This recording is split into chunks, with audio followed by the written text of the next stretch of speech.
Hola y bienvenidos a una nueva revisión de este libro de análisis y diseño de sistemas orientados a objetos con UML. El día de hoy vamos a revisar el capítulo número 6 que nos habla del modelado de comportamiento. En este capítulo vamos a discutir cómo los analistas usan modelos de comportamiento para representar el comportamiento interno o la visión dinámica que existe en un sistema de información. La vista del comportamiento está impulsada por los casos de uso que ya hemos revisado anteriormente, que han sido descubiertos durante el proceso comercial y el modelado funcional. Hay dos tipos de modelos de comportamiento.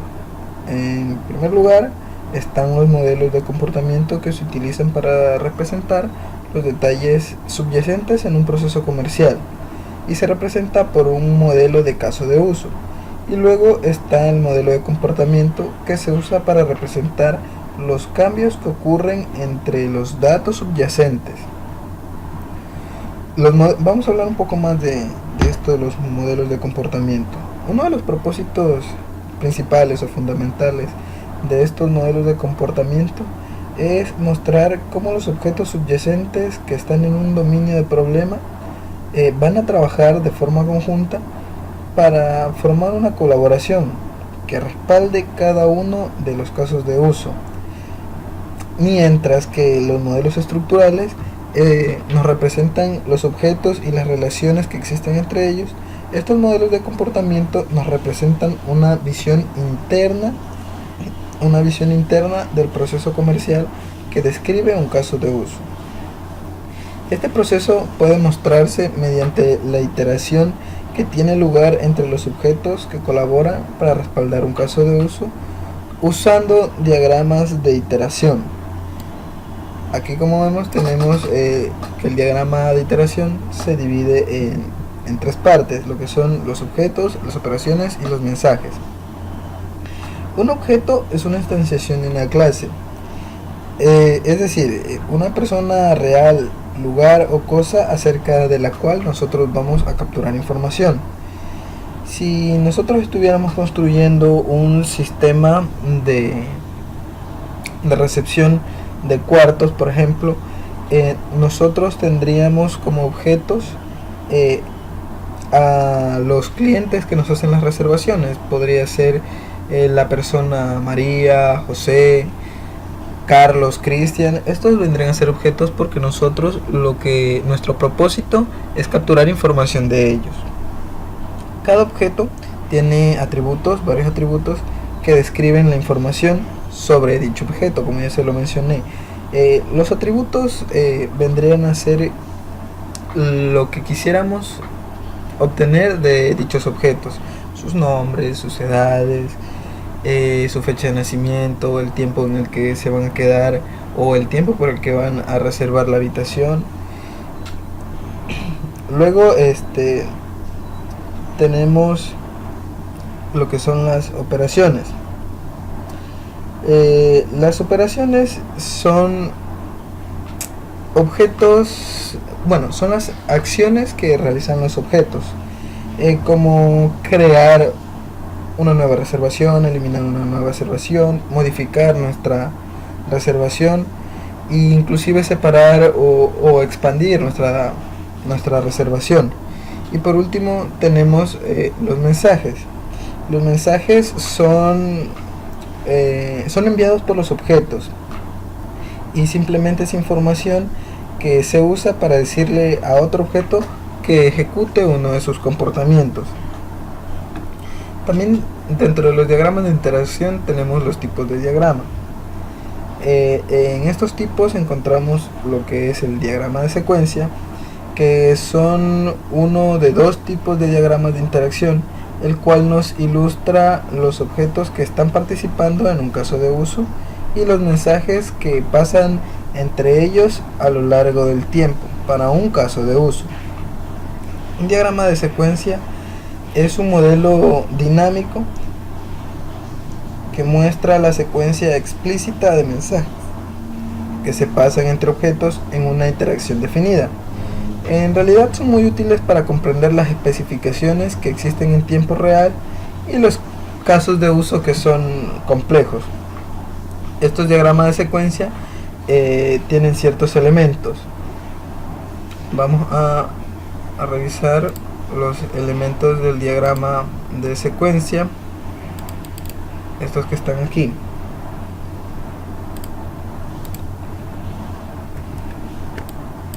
Como podemos ver, tenemos la terminología y la simbolización, donde aquí está el actor, y el actor es una persona o sistema que obtiene beneficios y es el externo al sistema, es decir, podría ser la persona que se va a beneficiar de nuestro sistema. Está representado como una figura, como este muñequito aquí, una figurita de palo, que se trata como un actor. Luego tenemos los objetos, que son los objetos, son representados por un rectángulo y el texto que se encuentra dentro de él se encuentra subrayado. Un objeto participa en una secuencia al enviar o recibir los mensajes. Tenemos lo que es una línea de vida, que está representada por una línea entrecortada, que indica, y esta nos indica la vida de un objeto durante una secuencia. Luego tenemos la ocurrencia de la ejecución, que es en el momento que ocurre o se ejecuta alguna acción, y es cuando el objeto está enviando o recibiendo los mensajes. También tenemos lo que es el mensaje, el cual es el que transmite información de un objeto a otro. También es una llamada de operación que se etiqueta, como pueden ver aquí, con el mensaje que se envía y una flecha sólida, no entrecortada. Mientras que una devolución del método que se ha utilizado, del método al que se ha invocado o el método al que se ha llamado, es representada con una flecha de igual manera, pero esta sí con dirección y entrecortada. También tenemos la condición de guardia, que sirve para la destrucción de objetos. Tenemos un cuadro que en realidad indica el contexto del diagrama de la secuencia. Bien, los actores y los objetos que participan en la secuencia, se colocan en la parte superior del diagrama, utilizando los símbolos de actores del diagrama de casos de uso y símbolos de objetos del diagrama de objetos. Vamos a revisar también una imagen.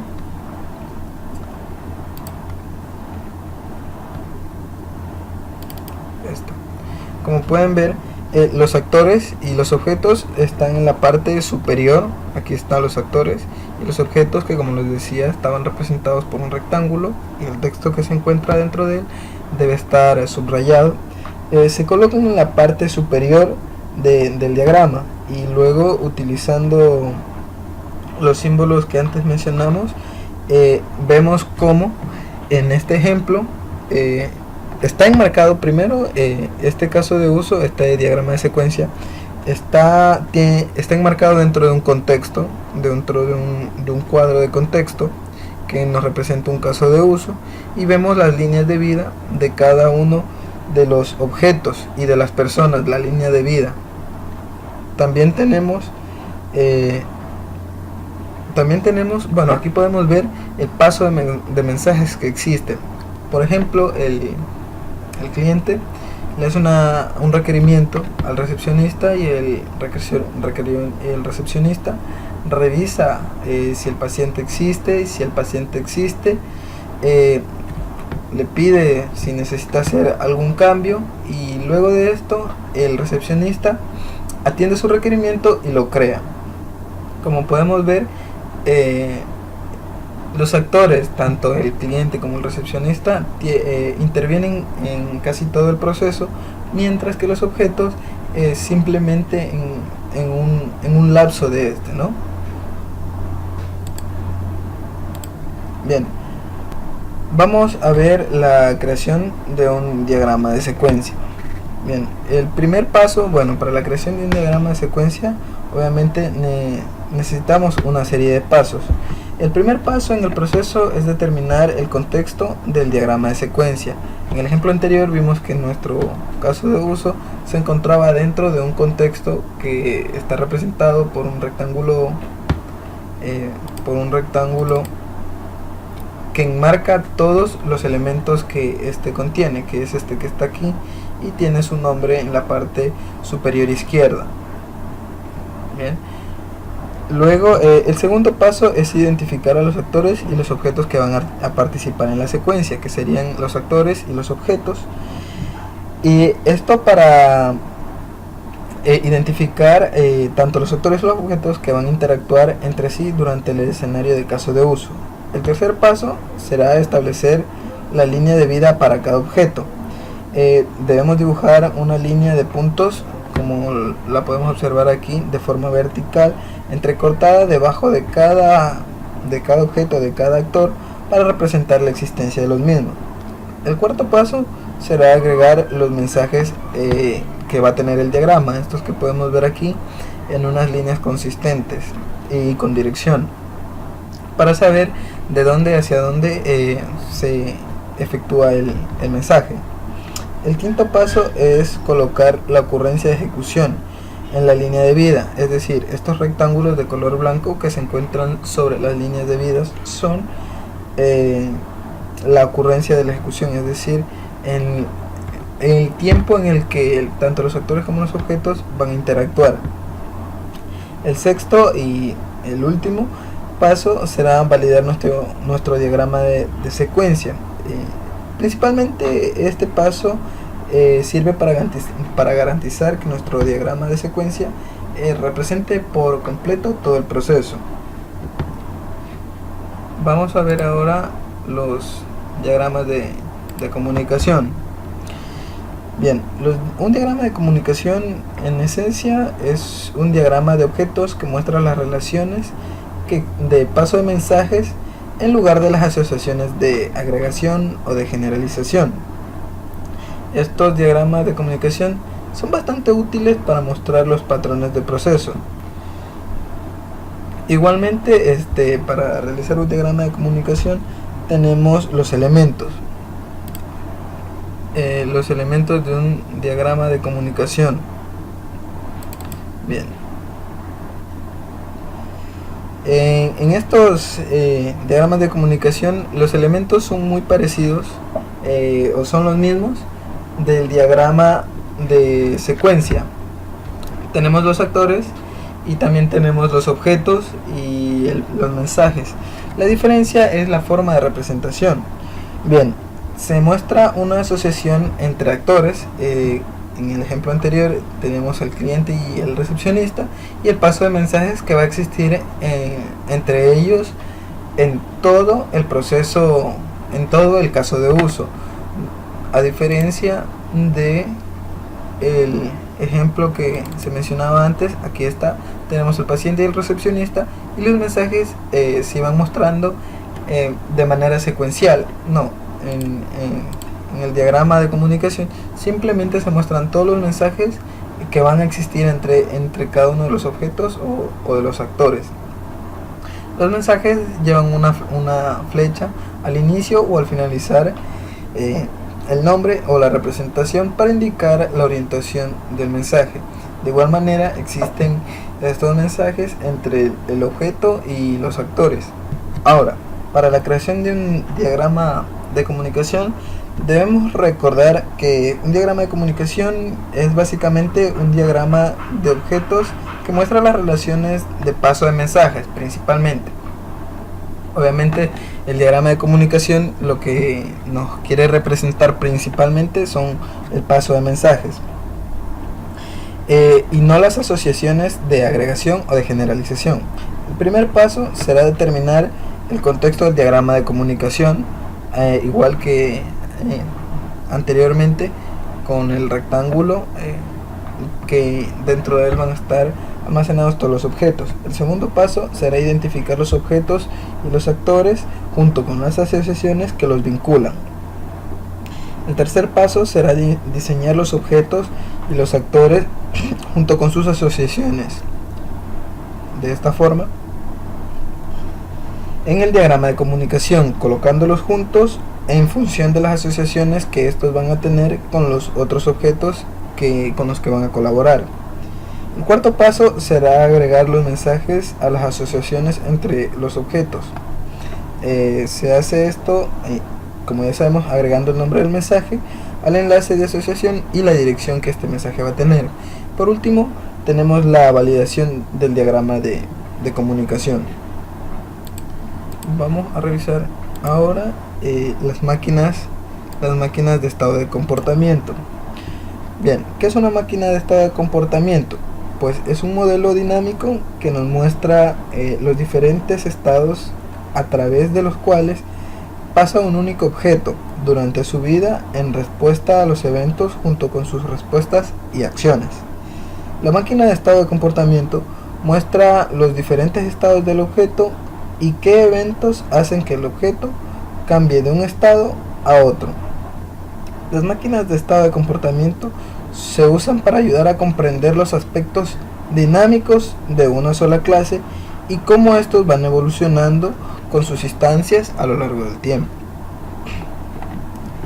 Tenemos varias partes dentro de las máquinas de estado de comportamiento. Tenemos el estado, los eventos, las transiciones, las acciones y las actividades. El estado de un objeto. El estado de un objeto se define por el valor de sus atributos y sus relaciones con otros objetos en un punto particular en el tiempo. Por ejemplo, un paciente puede tener un estado nuevo, actual o anterior. Los atributos son propiedades los atributos o propiedades afectan el estado en que se encuentra. Bien, un evento. Un evento es algo que ocurre en un cierto punto en el tiempo y cambia el valor o los valores que describen un objeto, que a su vez cambia el estado total del objeto. Por ejemplo, un evento podría ser la eliminación de un paciente. En un cierto punto, alguna persona desea eliminar un paciente o un cliente y existirá un cambio de valor que describía el objeto como activo o como inactivo, es decir, como registrado o como existente o como no existente. Ahora tenemos lo que son las transiciones. Una transición es una relación que representa el movimiento de un objeto de un estado a otro. Una acción es un proceso atómico e indescomponible que no se puede interrumpir. Y una actividad es un proceso no atómico y descomponible al cual sí se puede interrumpir. Los elementos de la máquina de un estado conductual. Los elementos de una máquina de estado son estos. Tenemos otra vez la terminología y la simbología. Un estado, como podemos ver, se muestra como un rectángulo con esquinas redondeadas y tiene un nombre que representa el estado de un objeto. Luego tenemos un estado inicial. Como podemos ver, este se muestra en un círculo pequeño y relleno. Este aquí nos representa el punto en el que el objeto comienza a existir. Luego tenemos un estado final, el cual se muestra como un círculo que rodea a otro círculo pequeño y que se encuentra remarcado. En este estado final, lo que representa es la finalización de la actividad. Luego tenemos un evento, que es una ocurrencia digna de mención que desencadena un cambio de estado. Puede ser una condición designada a convertirse en realidad, la recepción de una señal explícita de un objeto a otro, o el paso de un periodo de tiempo determinado.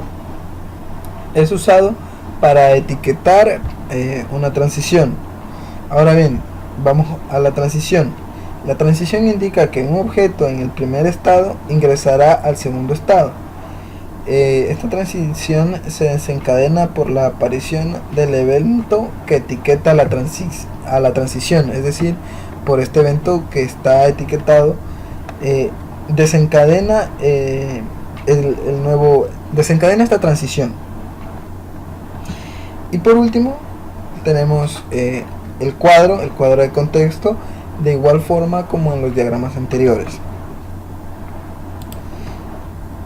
Bien, un ejemplo del diagrama de máquina de estado de comportamiento que se representa a la clase de paciente en un contexto de entorno hospitalario. Por ejemplo, tenemos aquí la simbología del nodo inicial y el nodo de fin, en donde un paciente, aquí tenemos el contexto que nos menciona que es un paciente, ingresa al entorno hospitalario. Luego de que es ingresado, se registra, luego de que es ingresado, el paciente se registra, y si un médico determina, por ejemplo, que el paciente está sano, puede liberarlo, y si el médico determina que el paciente no está sano, que se encuentra enfermo, pues el paciente ingresa a una sala de observación y estará en dicha sala de observación hasta que esta etiqueta, hasta que el diagnóstico diga lo contrario, para poderlo liberar. De tal forma se termina el diagrama una vez que el paciente ha sido liberado. Para la creación de una máquina conductual, para la creación de una máquina conductual, de igual manera, se siguen una serie de pasos. Las máquinas de estado de comportamiento se dibujan para representar una instancia de una sola clase de un diagrama de clases. En primer lugar, lo que debemos hacer es determinar el contexto de la máquina de estado de comportamiento. Como lo veíamos en el ejemplo, lo primero es determinar el contexto, es decir, al paciente. Luego lo que debemos de realizar es identificar los diversos estados de un objeto que un objeto va a tener a lo largo de su vida. Esto incluye que vamos a establecer los límites de la existencia de un objeto, identificando los estados inicial y final. Es decir, lo que vamos a hacer es identificar el inicio y el fin de este contexto. En este caso era cuando se ingresa y cuando sale. En este caso era cuando el paciente ingresaba al hospital y luego cuando abandonaba el hospital. Luego vamos a determinar la secuencia de los estados por los que va a pasar el objeto durante su vida útil. Ahora lo que vamos a hacer es determinar los estados que va a tener el paciente: de ingresado, admitido, en observación o simplemente que se ha liberado o que ha sido dado de alta.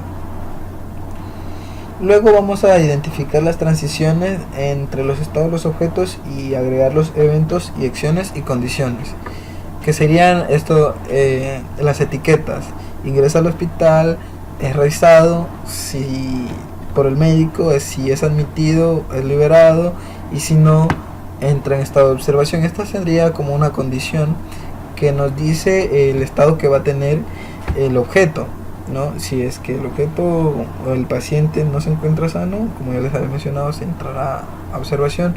Caso contrario, podrá ser liberado o dado de alta. Vamos a revisar también un tema muy importante que en el capítulo 6, que trata del análisis CRUD. En el análisis CRUD se usa una matriz en la que cada interacción entre objetos está etiquetada con una letra para el tipo de interacción. Es decir, CRUD viene de C, crear, R de leer, pero en inglés, read, la U de actualización, update, la D para delete o eliminar, y la E para la ejecución, de execute. El análisis CRUD identifica cómo los objetos subyacentes en el dominio del problema van a trabajar juntos para colaborar en apoyo con los casos de uso. Y en realidad consiste en simplemente, como ya les decía, una matriz que contrapone los objetos dejando celdas para un análisis CRUD. Bien, y con esto hemos terminado la revisión del capítulo 6 del libro de análisis y diseño de sistemas orientados a objetos usando UML. Gracias.